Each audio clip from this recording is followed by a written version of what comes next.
रिहायशी काम कर रहे हैं। संघ का नाम चूंकि हम लोग अपरिचित नहीं है, पूरे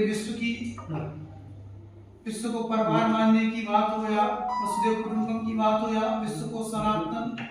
और विश्व गुरु बनाने की बात हो, इस संघ ने विचार देश को दिया है। वहाँ देश बहुत हद तक परिचय है और हम सब चूंकि उस विचारधारा से पोषित रहे हैं, तो आज हम वो सौभाग्यशाली पीढ़ी है जो समझ पा रहे हैं कि श्री योग सीहो जिसको कहते हैं, श्री योग एंड हेल्थ ऑर्गेनाइजेशन, आपका सब स्वागत करते हैं। हम सब परिवार के सदस्य हैं और बिना किसी औपचारिकता के सबसे पहले हम कार्यक्रम का शुभारंभ दीप प्रज्वलन के साथ करेंगे। उसके बाद फिर बाकी जो औपचारिकता उनको पूरा करेंगे। तो उसके पहले एक छोटी सी औपचारिकता है कि आज की जो गोष्ठी है उसकी अध्यक्षता के लिए आदरणीय जयपुर महानगर के संचालक जी हैं सूर्यनारायण सैनी जी, आपका हम अध्यक्षता के लिए अनुमोदन करते हैं और कर्तव्य ध्वनि से आप सभी। अशोक सिंह जी सीनियर अधिवक्ता आज की गोष्ठी की मुख्य अतिथि के रूप में, चूंकि औपचारिकता है, हम सभी अतिथि हैं यहाँ, मुख्य अतिथि सदस्य, लेकिन एक औपचारिकता रहती है उसको करेंगे। मुख्य अतिथि के रूप में रहेंगे संगोष्ठी संरक्षक के रूप में अनीता दीदी जी और जगदीप सेवराम जी और वैसा सुधाकर द्विवेदी जी। तो आप सभी से निवेदन करेंगे। समीर जी थोड़ा मदद। ये बड़ा गंभीर मुद्दा था जब ये छतरपुर जिले के खजुराहो से मामला सबसे पहले मीडिया में देखा गया। खजुराहो निवासी डॉक्टर राघव पाठक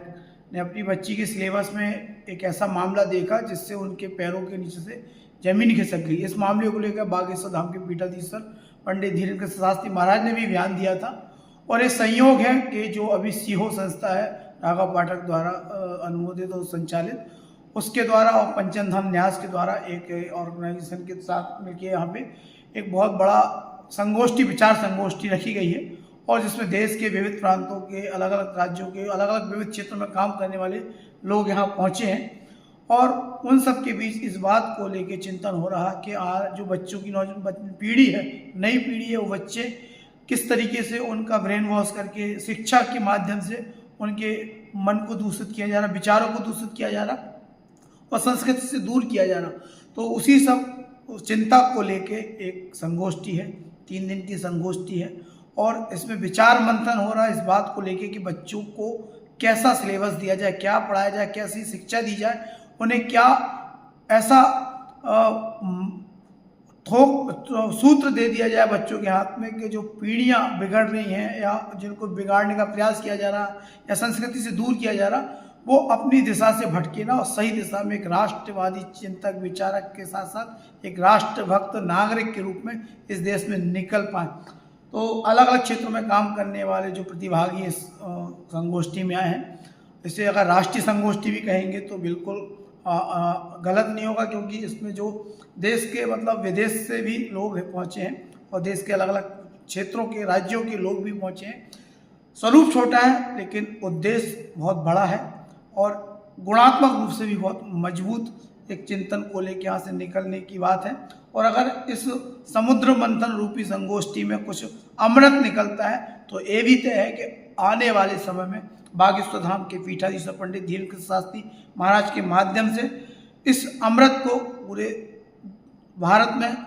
लोगों में वितरित किया जाए और अमृत बूंदों को संस्कृति के रूप में, शिक्षा के रूप में, संस्कार के रूप में। और इसी उद्देश्य से कल ये पूरी टीम बागेश्वर धाम के पीठाधीश्वर पंडित धीरेन्द्र शास्त्री महाराज से मिलने के लिए उनकी यात्रा के पड़ाव में पहुंच भी रही है और उसके बाद आगे का कार्यक्रम होगा और कंक्लूजन तक पूरा संगोष्ठी पहुंचेगी।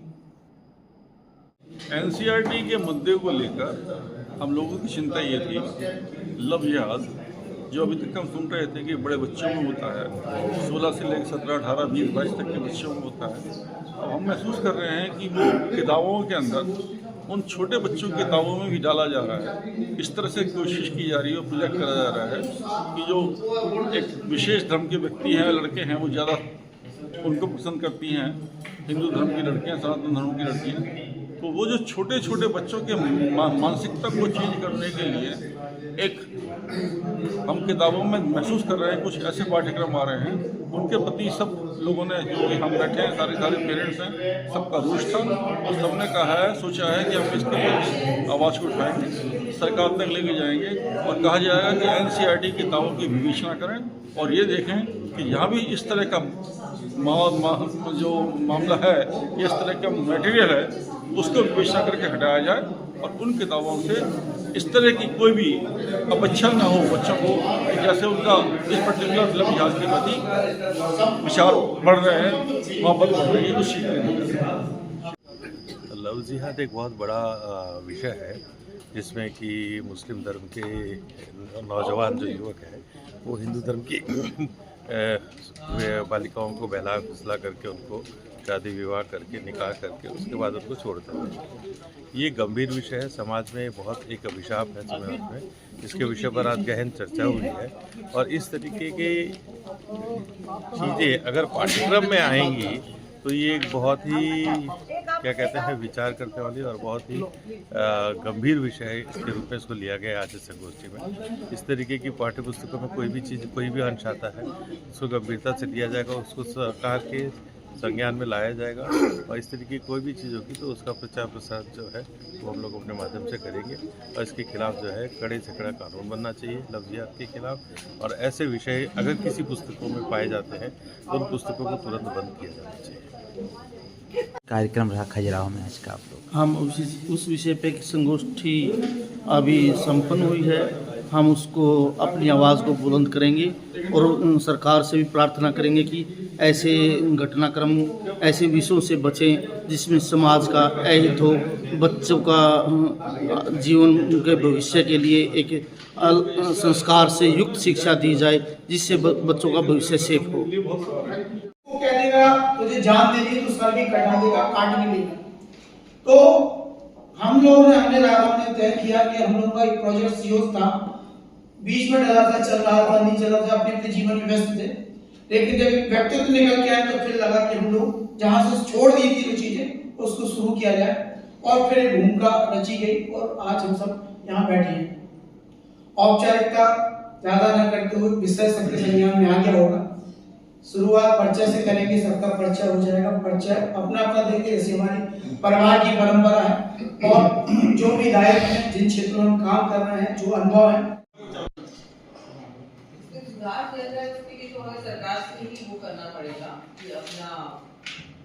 विचार रखें। हम सरकार से ही बात कर सकते हैं। पाठ्यक्रम चेंज करना ये तो NCERT का काम है, पाठ्यक्रम हम बदल नहीं सकते।